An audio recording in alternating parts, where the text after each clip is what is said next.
Hey, everybody, welcome back. I'm excited to have you for today's episode. I've got Jon Dwyer with me. Jon's a husband, a father, the CEO of Gamelancer Media, and I think you're going to love hearing his story, their company story, and we're going to have a great conversation today. Jon, thanks for being here. Thanks so much for having me. I'm looking forward to today. I want to jump in. I love sharing people's stories because I think in that there's a lot we can learn from it. So why don't you tell us a bit of your backstory of what led you to where you are today? Yeah, I got into to the media space working for a company called Aquilini Game Co., which became a public vehicle and acquired an asset called Luminosity, and then merged with a company called Enthusiast Gaming. So I Mhm. was there for a short period of time, and the focus was on gaming with a media vertical. And so what I saw was this unique opportunity where there was a variety of so to speak, channels on TikTok, Instagram, and Snap where people were spending time watching videos, commenting, sharing, bookmarking, all of those things. Mhm. But there really wasn't anybody aggregating, not just the sites, but creating a voice. And then, essentially that whole network that's being created, that the media distribution therein, can be sold. And so, for a variety of reasons, people didn't see that opportunity in TikTok and Snap, and I think increasingly you're seeing it now. Mm. But that was kind of the thought process, and started in more the gaming vertical, but definitely saw social and the idea of gaming as being a source in the content space, something that's very very important.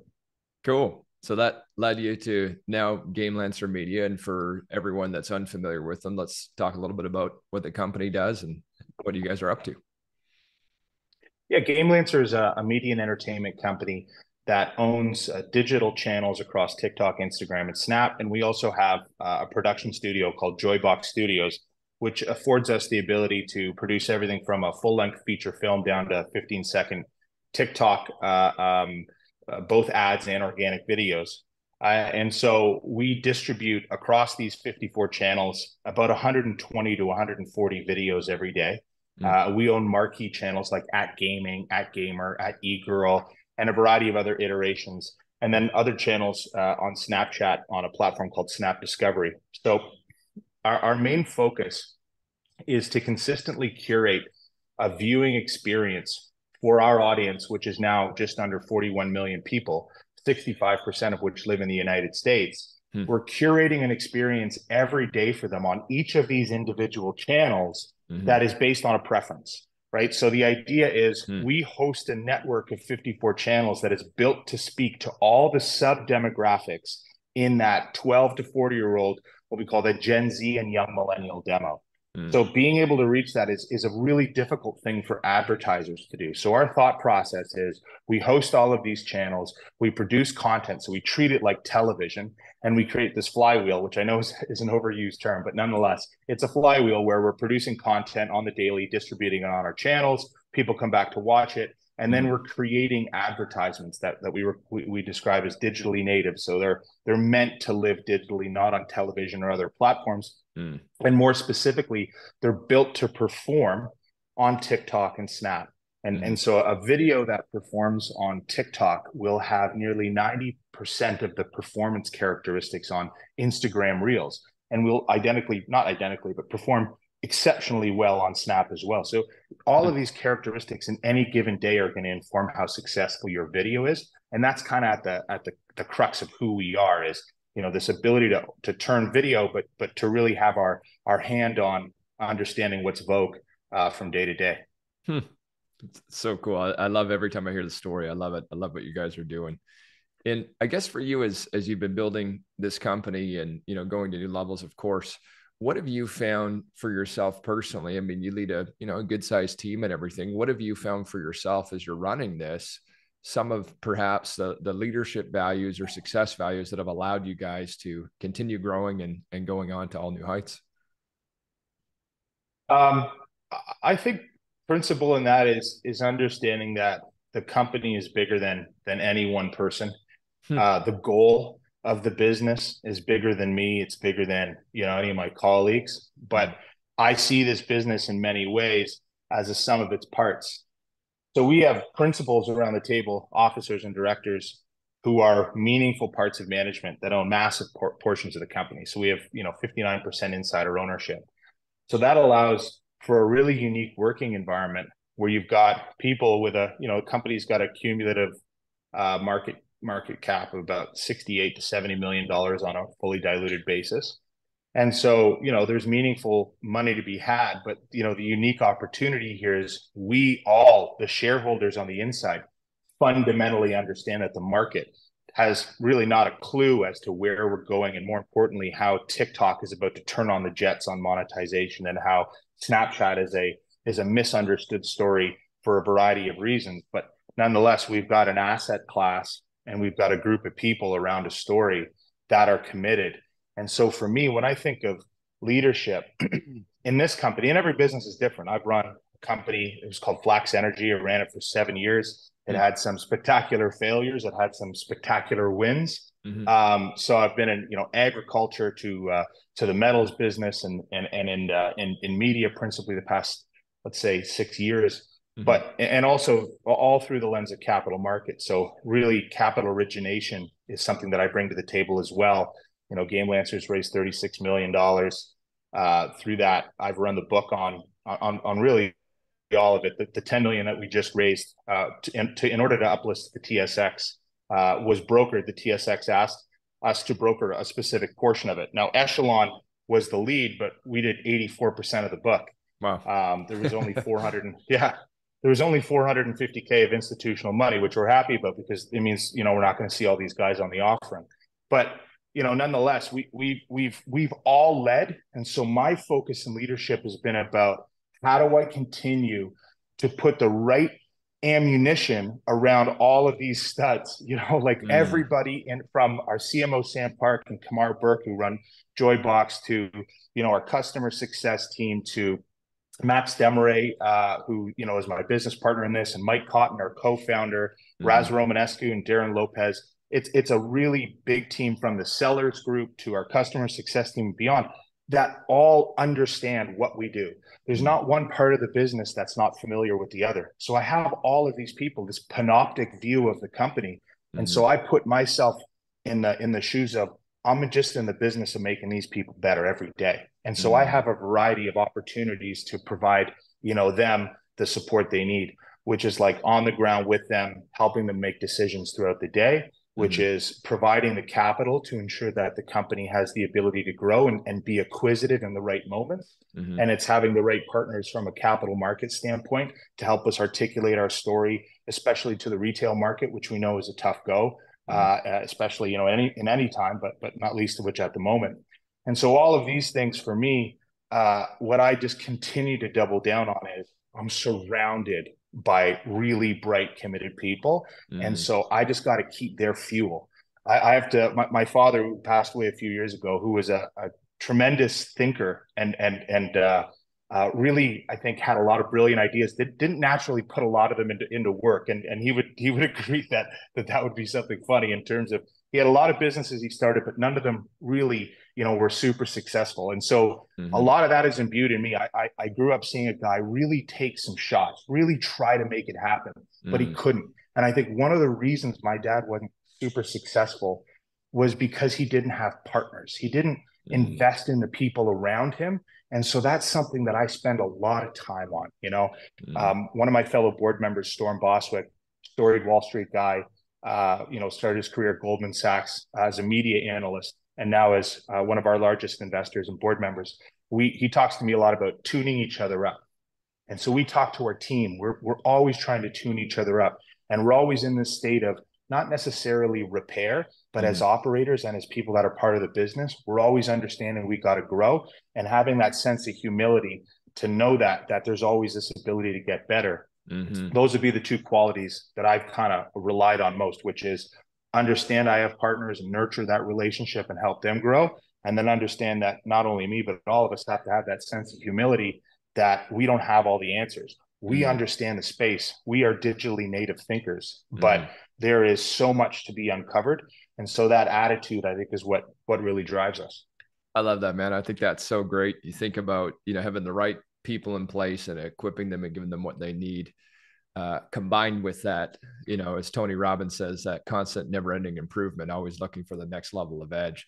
I have a question for you, because a lot of people listening are running their own business of some kind, or they're in, corporate leadership, whatever it may be. And I know this is the great question of every company and every leader, is how do I bring in great talent? So you've done that, where you've surrounded yourself with some amazing people.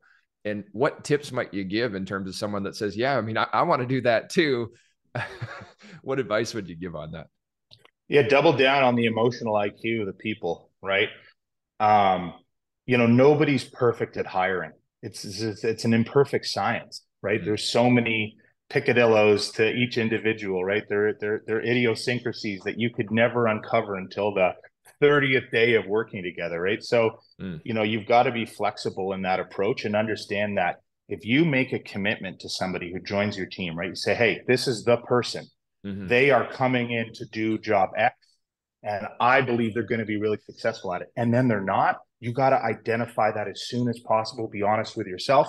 Be honest with the people around you. Say, hey, I think we might have made a bit of a mistake here. Let's make some changes. That is, especially nowadays, right? Because there's an interesting dynamic happening in tech and media. We come from this changing in the economic paradigm to the extent that, the jobs that were so prevalent at the Shopify's of the world and at these massive companies that still in their own right are doing well. But there's been this massive retrenchment in hiring has just created a relative dearth of opportunities.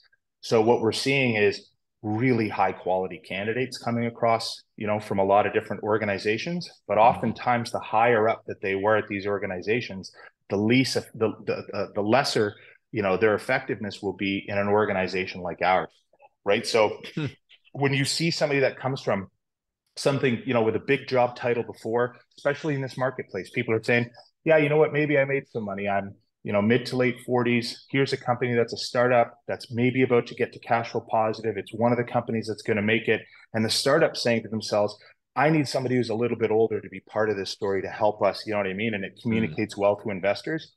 You can make decisions. And I say this because I've I'm a mentor to a few other folks that are building their own companies and just naturally hear stories. And I see this yearning from startups that are about to be cash flow positive to have more, call it the gray hair around the table. But you got to choose that person really, really well.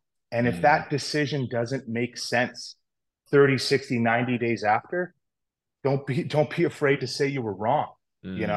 A lot of times, especially in these markets, investors and your board and your colleagues, and this is, the talking like founder to founder, CEO to CEO kind of talk, they're going to want to see a sense of confidence, but also an analytical ability to always double check the decisions that you've made down the road, because the world is changing. We could go into a scenario of two additional rate hikes, right? And what does that, how do we see that playing out in terms of access to capital and stability at home and all these kind of things? So, people are going to be impacted by that. So what founders need to do, and what CEOs and other folks that are in decision making in this market, is you've got to put on, there's a reason they put blinders on a horse, right? Because seeing the other horse is not doing you any good. You just got to go. So make decisions.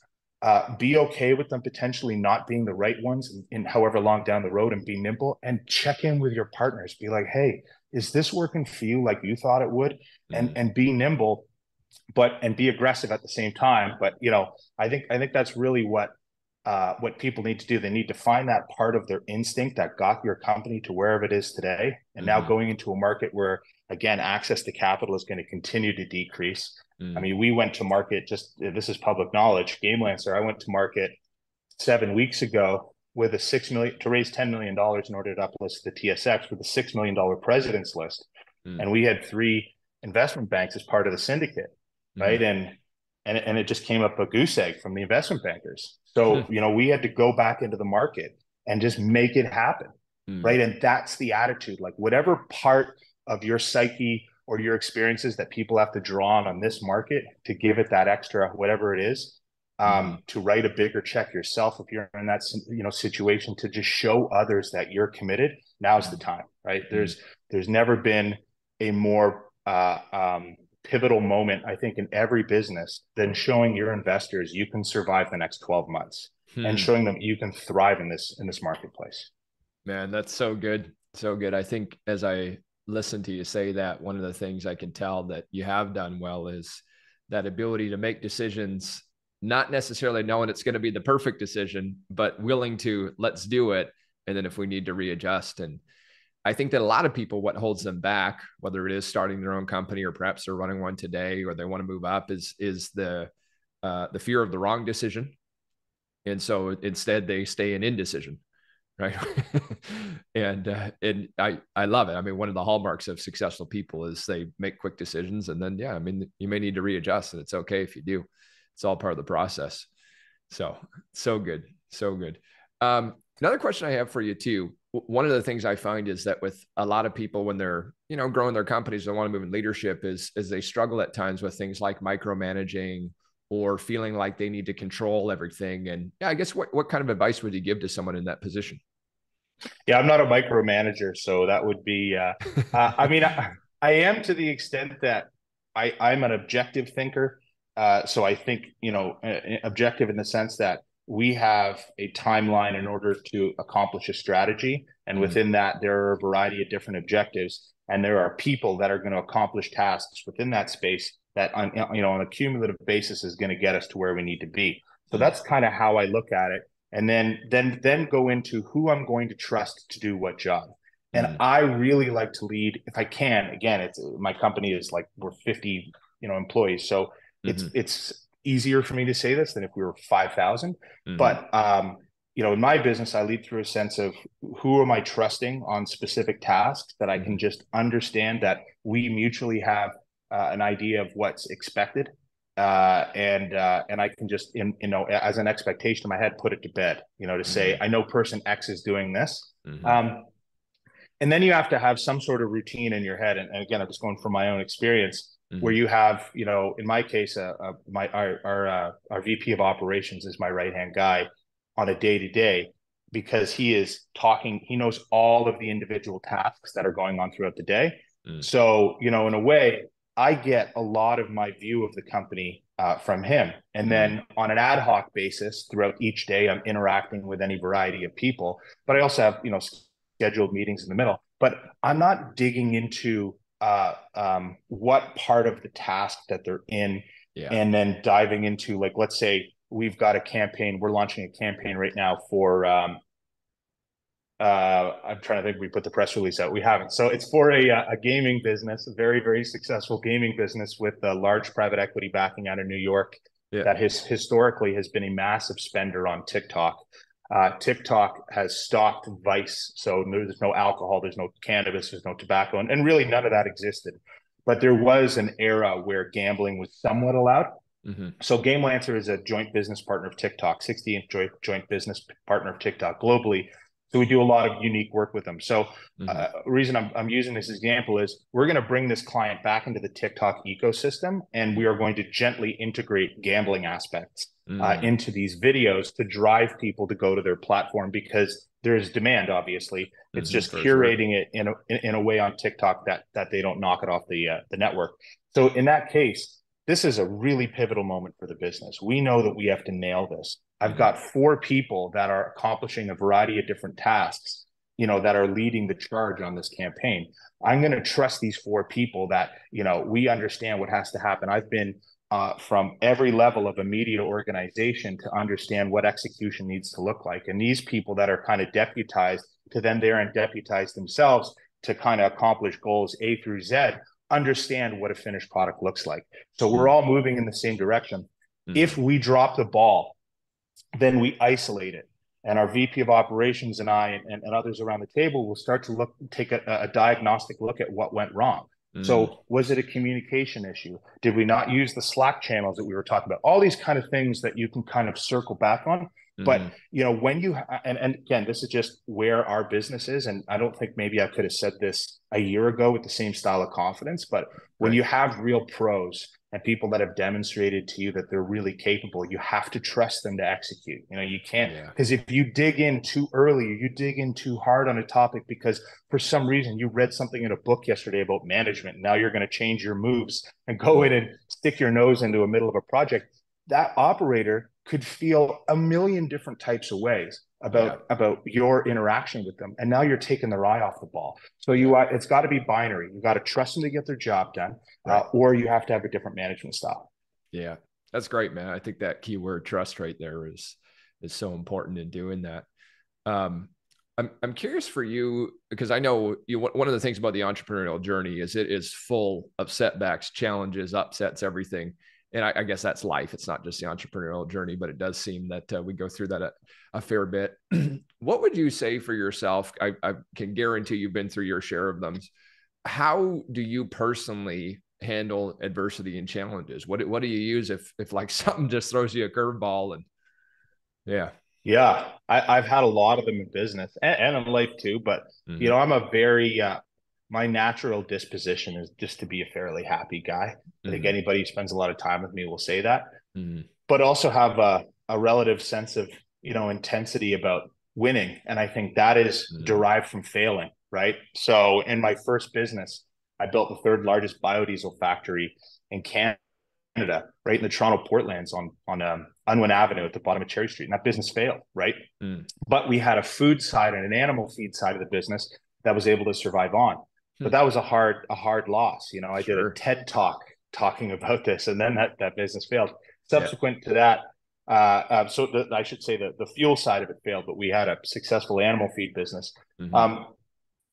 Subsequent to that, I ran a company called Arius Technologies, and I was taking it public and went to the board with a fully baked plan to take this business public and had full support. And I ended up losing the board vote and then subsequently was voted out as CEO. Wow. And it was, it was a jarring experience. You know, I had, in order for something like that to happen, you know, you really get a sense that you know that the board has lost faith in you by virtue of performance, you know, and it does take you some time to really reconcile what happened, you know. And so in that case, it was a function of a power bid, and it was a function of board members with, you know, a variety of different outcomes in mind that may not have aligned with mine. And so it wasn't something that was personal. And so you kind of get to that state in your career in terms of your personal psychology and how you're able to move, you know, as a person and not lose part of yourself going through these, right? Because you can lose a sense of humanity and a sense of care for what you're doing and what you're building, especially on Bay Street, you know, or you know, Wall Street, wherever you may be, wherever you may work. But you know, in our business, I've always been the capital origination. I've got a you know, great group of investors, folks that have continued to kind of come with me on separate rides and in different companies. And so bringing that to bear has always been something that is very powerful as being an operator. And it gives you a real sense of the fact that people at the end of the day are participating in something because they understand that there is going to be a benefit. There's going to be, you're building intrinsic value, right? And that value is going to be represented in the securities issued out of Treasury being worth more tomorrow than they were today. And so if you really break it down into the most simplistic terms, that's what we're doing, right? So we're building something special and people are investing in it. And as the operator, you have a duty. You have a duty to accomplish whatever goals you've communicated to the market and turn a sense of profitability to the extent that, you know, you're seeing accretion in the cost per share rising, whether it's a public or a private deal. So all of the hard things that I've endured in my career have made me understand that the market is full of themes that recur, which we all know, and that, you know, people have motives that may be different tomorrow than they are today. And that may, you know, you can see that, you know, present itself at the board level or in management. But oftentimes, you know, if you just surround yourself with people that you can trust by virtue of seeing them execute in the market, you know, you have aligned goals. So you both mutually have ownership in a company together and you share a vision. Ideally, you can be in management together. Ideally, they have a large portion of shares, so they're officers and directors of the company, and that creates a bulwark, that almost a rampart in a way to really allow management and the board to kind of execute in the absence of motivations that may be derived from profitability that's not at the core of what's best for the business. So the experiences of maybe not getting my way, the experience of being pushed out of boards or fired from a job or having a product line completely go to zero, the best thing that ever happened to me. And I know people say that, and it's incredibly cliched, right? It's like, yeah, another TED talk with intentional breathing but that it genuinely has, because it is a grit that, especially our generation, I'm 39, born in 1983. So, am I a millennial or a Gen X? I'm probably a millennial. And our generation increasingly is viewed through a jaundiced eye because we're told that we're softer, right? We're told that we're not as tough, for lack of a better description, as the generations that came before us. And I think that's a misnomer. I have a business that's populated by mostly Gen Z people, and they are some of the grittiest and brightest operators that I've worked with in a career that has had everything from 75-year-old operators acquiring their businesses and going through those processes down to acquiring the business of a 23-year-old kid. And that dynamism, being able to kind of work with all different age groups and be able to integrate people, and all for the sake of pursuing the value that we all agree is at the end of this road, can only really be accomplished when the world's beat you up a little bit.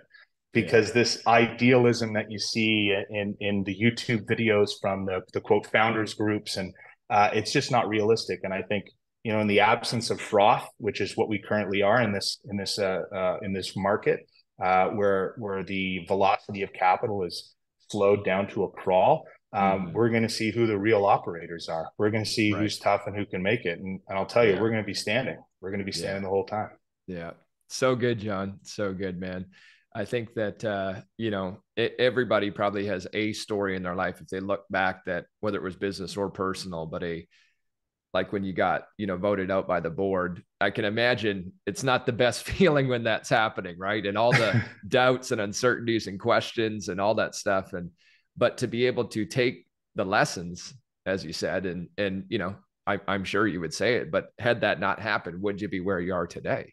Yeah, absolutely not. No. Yeah. So cool. I want to go back to something we were talking about earlier. So switching gears a little bit, you talked about, and I don't know much about this, so I'm quite curious about it, but you talked about, you can correct me if I'm saying this in the wrong way, but the upcoming of this isn't how you phrased it, but the new way of TikTok monetization. And can you expand on that a little bit? Absolutely. So understanding TikTok and its value can be seen through a variety of different lenses. So the first is, why has TikTok not evolved the way that, for instance, YouTube has? There's a ton of different reasons as to why that is. Principally, you're not seeing any programmatic advertising on TikTok. So TikTok is just providing you a fully encapsulated video screen. So you're seeing just the video that you intend to see. There's no ad unit. So an ad unit is when you have links embedded in the URL that you're viewing, such that you can click it and it takes you to another website. All of the, I don't know if we swear on this podcast you or certainly not, but can. Perfect. All the bullshit ads that you see on any variety of websites that you're heading to. Yeah. And that style of media has been, ebbing for quite some time.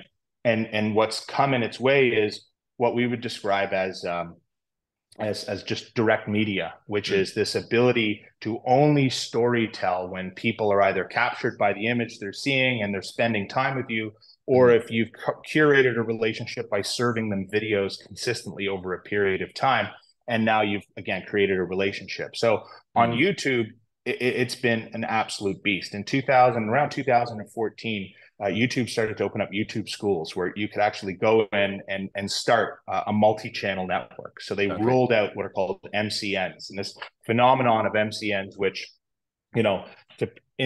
folks inside, the industry who know digital, social or digital media in any capacity, it's been like the economic powerhouse for the rise of the creator.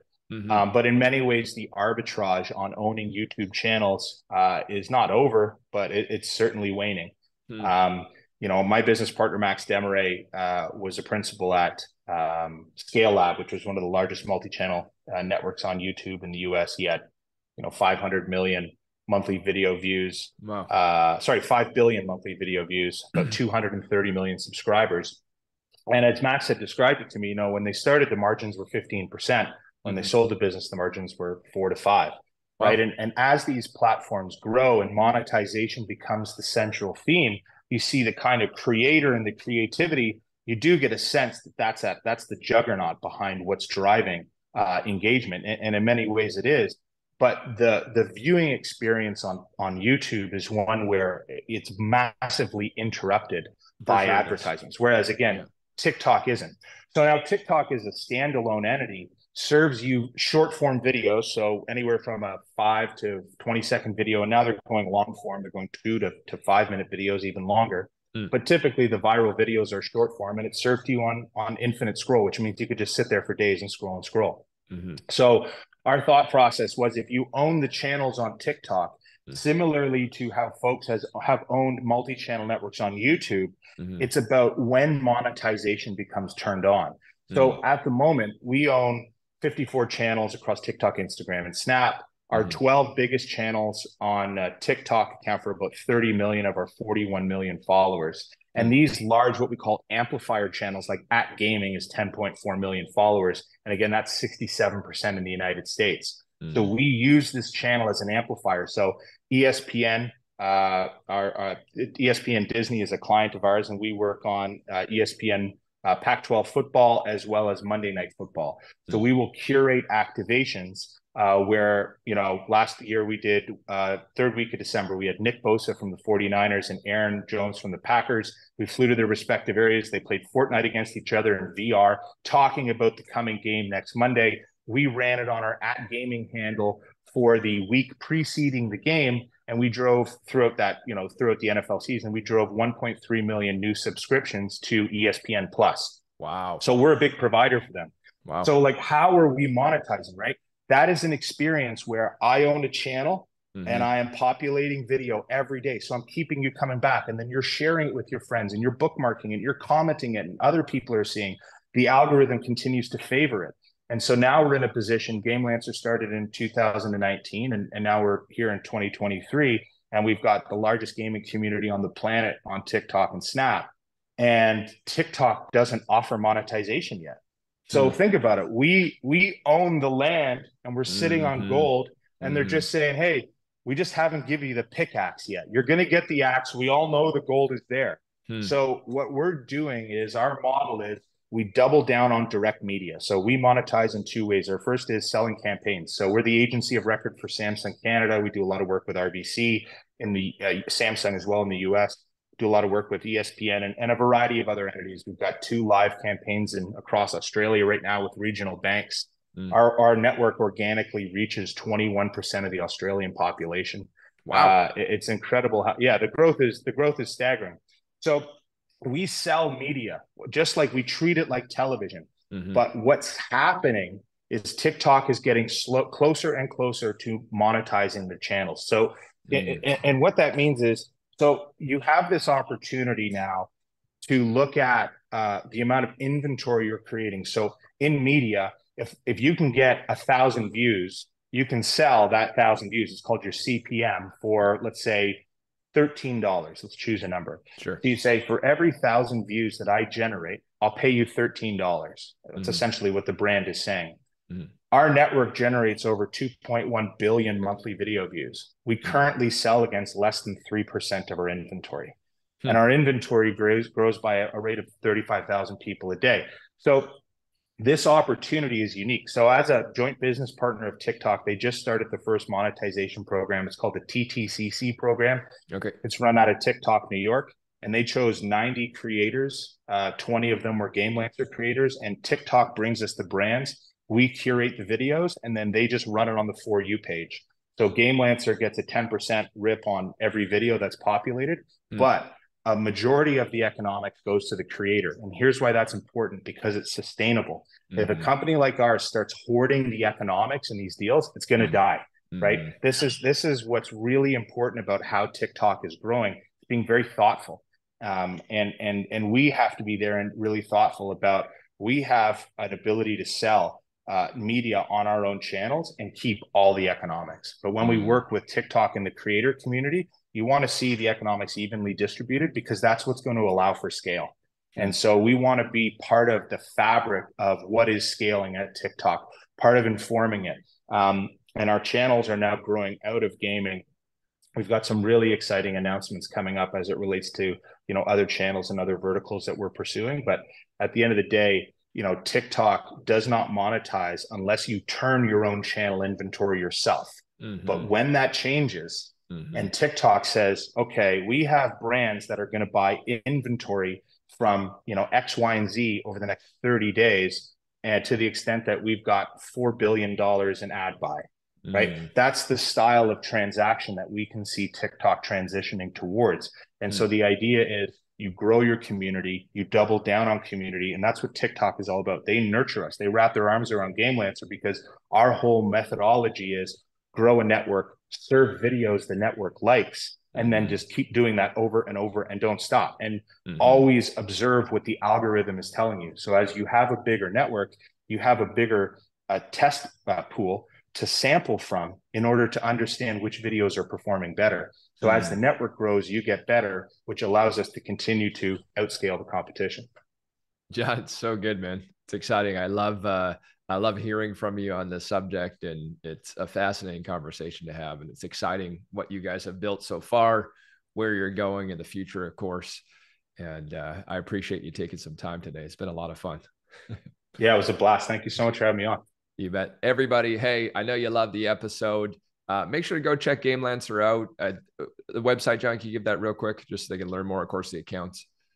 Yeah, go to Gamelancer.com. If you have TikTok, even if you don't need an app. Sorry, you don't need an account. You can just download the TikTok app and just organically scroll. We own marquee handles at gaming, at gamer, at egirl. If you want to see some of our live RBC activations at the moment, go to @Joybox, both on TikTok and Instagram. Cool. And we got a lot of Snapchat channels too. I love it. Hey, everybody, make sure you share this episode. I know it was a great one. Thanks for being here. And Jon, thanks for the time today. My pleasure. Thank you.